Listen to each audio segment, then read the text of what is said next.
Kalau bukan aliran Asy'ariyah yang bawa isu-isu seperti ini, dah aliran apa? Saya ingin memperkenalkan satu nama, yang mana nama ini kalau kita tanya tok-tok guru pondok di seluruh Malaysia ini, kemungkinan besar 99.999% akan bertemu dengan nama ini. Saya ingin mengulang apa yang Dr. Ura kata tadi. Kita bukan memukul rata semua pondok. Bahkan di dalam sidang kalam kami ada mereka-mereka yang daripada pondok, dan mereka menceritakan ulama-ulama hebat daripada pondok, ulama-ulama yang multazim di atas sunnah Nabi SAW, yang jauh daripada khurafat dan sebagainya. Jadi saya ingin tekankan di sini, kita bukan memukul rata, kita bukan generalize. Pernah dengar aliran Quraniyah tak? Bukan Quraniyah, Quraniyah. Tahu kenapa tak pernah dengar? Sebab memang tak ada dalam buku. Yang ada hanyalah nama dia, Ibrahim Al-Qurani. Jujur dengan saya, siapa pernah dengar nama ni? Ibrahim Al-Qurani? Tak pernah. Hamzah Fansuri? Pernah. Saya sebenarnya nak masukkan sekali Hamzah Fansuri, tetapi kerana latar belakang dia itu kabur, asal usulnya itu tidak berapa jelas, jadi saya letakkan Hamzah Fansuri ke tepi. Tetapi kontroversi beliau di tanah Melayu itu maklum. Jadi kita fokus kepada Ibrahim Qurani. Ibrahim Qurani ini disifatkan oleh Syekh Zahid Al-Kautsari, salah seorang ulama besar Turki, menyifatkan dia sebagai, dia ni orang yang berusaha al-jama' bainal ara' al-mutarakilah min al-hashawiyah wal-ittihadiyah wal-falasifah wal-mutakallimin. Dia ni adalah satu sosok, Syekh Zahid Al-Kautsari ni Asy'ari, Maturidi, ada kata dia Maturidi, Hanafi. Dia yang kata Ibrahim Qurani ini orang yang cuba menggabung, mencampur-campur adukkan antara aliran-aliran akidah yang saling tendang-menendang dengan satu sama lain. Mutarakilah tu dia tendang-tendang, macam budak-budak bergaduh, dia tendang, dia tendang, dia tendang, dia tendang dia. So dia kata Ibrahim Qurani ni kerja dia mencampur adukkan. Daripada Hasyawiyah. Hasyawiyah ni apa? Yang kata bahawa Allah ni jisim, dia terus terang benda. Ittihadiyah, Allah bersatu dengan alam ni. Falasifah, pandangan ahli falsafah tentang wahdatul wujud dan sebagainya, dan pandangan mutakallimin. Dicuba nak campur adukkan, tarik sana tarik sini, dan bila digabungkan dia menjadi satu makhluk yang, ini pendirian saya, satu makhluk yang tidak konsisten dan saling canggah menyanggahi. Sebab tu kita ni dekat tanah Melayu ni, saya lihat dia ada kekeliruan sebenarnya, tahu. Tak tahu nak ke kanan ke kiri, ke depan ke belakang. Kita ni apa sebenarnya? Belajar sifat 20, lepas tu ustaz yang sama aja percaya kepada mandi safa, contoh. Awak nampak percanggahan tak? Ke tak nampak? Kalau tak nampak, maksud dia kita belum lagi dididik untuk berfikir dengan betul. Kalau nampak, maksud dia akal awak sihat. Sepatutnya kita dah nampak daripada awal. Okey, Ibrahim Qurani ni adalah abad 17, satu abad sebelum gerakan Syekh Muhammad Abdul Wahab di Mekah. Dan pada abad ke-17, Masjidil Haram itu adalah pusat kepada tarikat-tarikat sufi.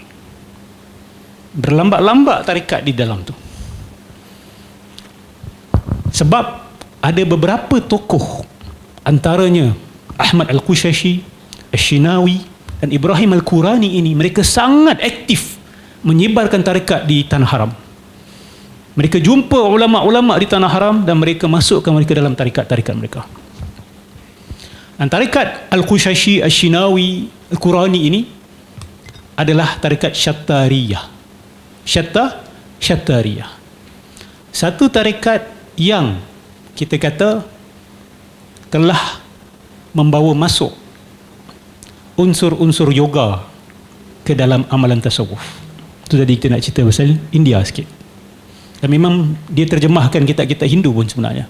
Amrit Kunda diterjemah jadi Baharul Hayah. Dan kitab ini saya bawa Al-Jawahirul Khamsah. Orang tak faham tengok, wah ni buku-buku zikir ni. Tapi bila kat belakang-belakang sikit, dia ajar zikir sambil buat posisi yoga. Cara pusingkan kepala, cara letak paha, cara letak tangan.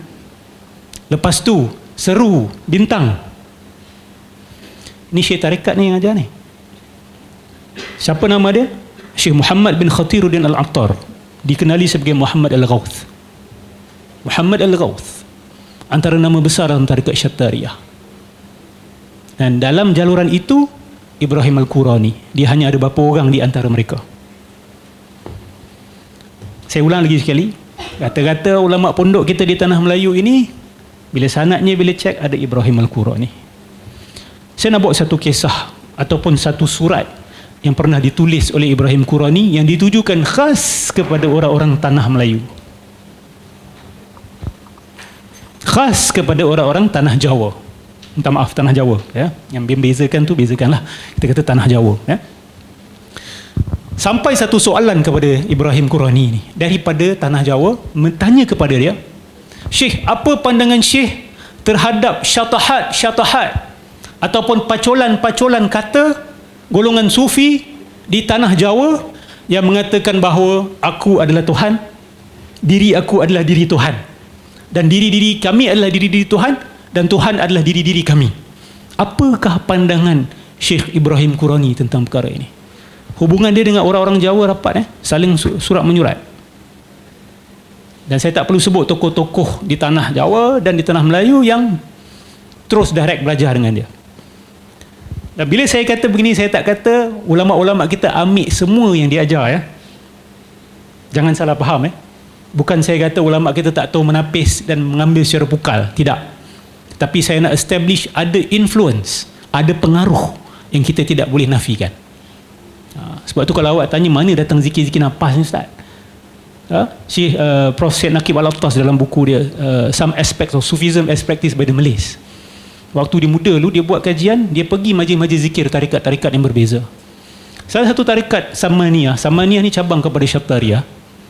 Dia duduk berzikir Om, Om, Om. Syekh Prof. Naqib sendiri kata, dia kata bunyi dia macam Om. Lepas tu zikir-zikir tu Om Hindu. Bila zikir-zikir tu kerasukan. Ada yang tu kerasukan. Dan yang kerasukan tu bangkit, dia pergi ambil dekat dia ambil kemenyan punya apa dia panggil tu? Tempat tampung kemenyan tu. Yang dalam dia ada bara yang sedang panas, ditaburkan kat badan dia dan letak kat dalam mulut dia, tidak terbakar. Ini majlis apa? Ini majlis zikir ke majlis yang awak faham lah, kan? Majlis apa ni? Lepas tu zikir nafas, pranayama. Mana datang benda-benda seperti ini di tanah Melayu kita? Okey, saya nak bacakan surat beliau sikit. Ini jawapan beliau. Agak-agak apa jawapan beliau kepada soalan ini? Menggemang bulu roma saya bila saya baca dia punya surat.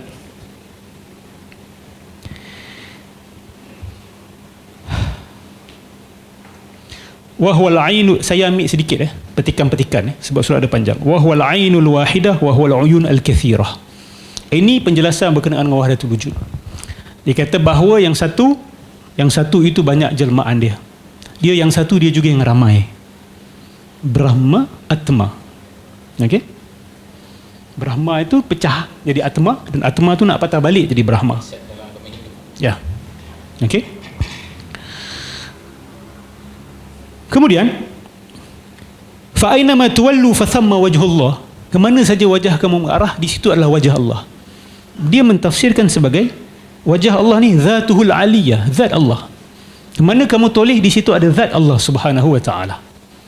Dan diambil secara zahir. Ini sebagai mukadimah ni, sebelum dia bagi jawapan dia.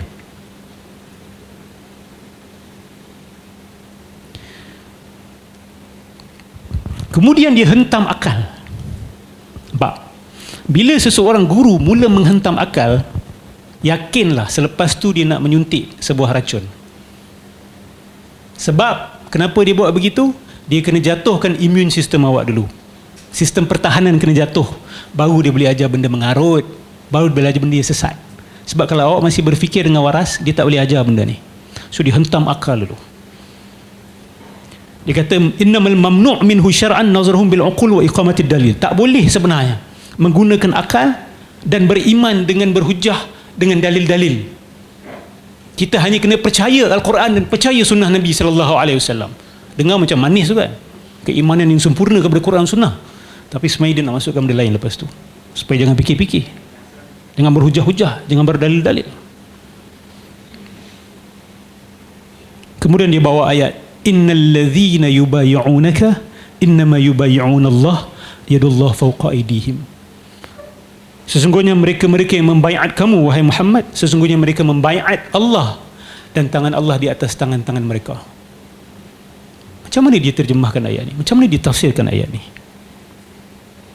Faqad akhbarallahu ta'ala anna nabiyahu hina kana 'inda nafsihi fi tawrin min atwarihi annahu huwa Allah.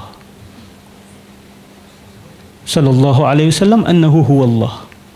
Dia kata ayat tu menunjukkan bahawa Nabi ataupun Allah, sebab dia punya pronoun ni berwujud pada Allah ataupun pada Nabi, pada dataran penjelmaan mereka yang tertentu, Nabi Muhammad itulah Allah. Nabi Muhammad itu adalah Allah. Lepas tu dia kata tak ada nilai penafian orang-orang yang berakal lepas ni. Inilah yang hak.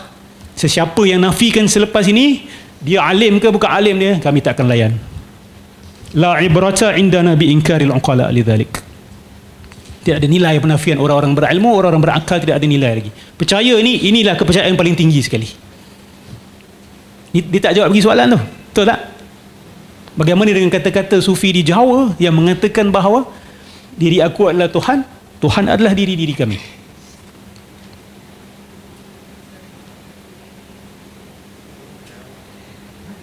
Saya terus lompat kepada jawapan akhir dia. Dia kata, fa idza alimta hadha alladhi dhakarna, lepas kau faham apa yang kami dah jelaskan, ketahuilah bahawa jawapan kami dengan kata-kata orang Jawa tersebut ada 4 dataran. Dia kata, kalau orang yang berkata begitu ketika dia masih memisahkan diri dia dengan Allah, pada dataran pertama lah, Allah kita. Dia ada dataran-dataran dia, sebab bagi mereka Tuhan ni ada dataran penjelmaan dia. Kalau dataran yang pertama, Tuhan lain, dia lain. Kalau dia cakap dalam keadaan dia begitu, maka itu kufur. Dia masih ada pemisahan. Lepas tu dia kata dia Allah, itu kufur. Dataran yang kedua, minta maaf, huwal af'al, yakni sara kulluhu af'alullah ta'ala. Dia, orang tersebut sudah masuk ke dataran di mana semua perbuatan Allah adalah perbuatan dia, dan perbuatan dia adalah perbuatan Allah. Itu pun tak boleh cakap macam tu. Dataran yang ketiga, huwa sifatullah ta'ala wa asma'uhu. Dia dah jadi nama-nama Allah dan sifat-sifat Allah.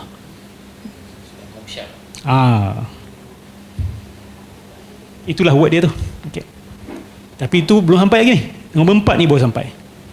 Dataran yang keempat, huwa zatuhu ta'ala.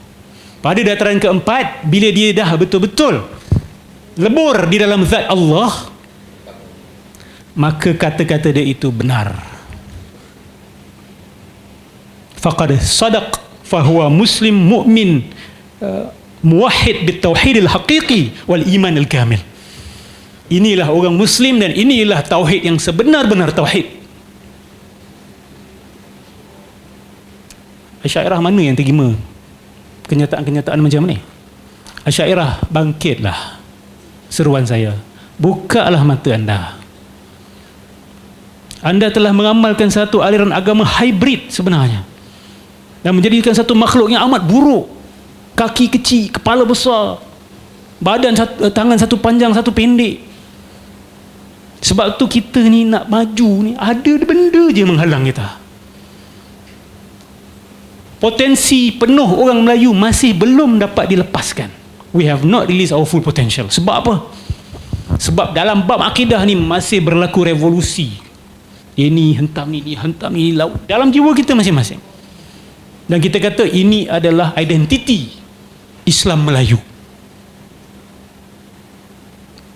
Syekh Said Fudah ulama tersohor akidah Asy'ariyah hari ini pun bercakap benda sama tentang Ibrahim Qurani ini. Dia mencampur adukkan mazhab-mazhab yang tidak boleh bercampur aduk sebenarnya. Negara yang asyik berlaku revolusi boleh maju tak? Yang asyik bercanggah aja boleh tak maju? Tak boleh. So kita kena make up our minds. Kita kena buat keputusan. Kamu ni nak apa sebenarnya? Nak Quraniyah ke nak Asy'ariyah sebenarnya? Dan Qurani ni dia aliran siapa? Ni punchline dia lah. Ibn Arabi. Itu yang saya kata. Sebenarnya aliran Akbariyah Ibn Arabi ini di tanah Melayu dia lebih dominan daripada aliran Asy'ariyah sebenarnya. Dan yang bawa adalah Al-Qurani ini. Ibrahim Al-Qurani.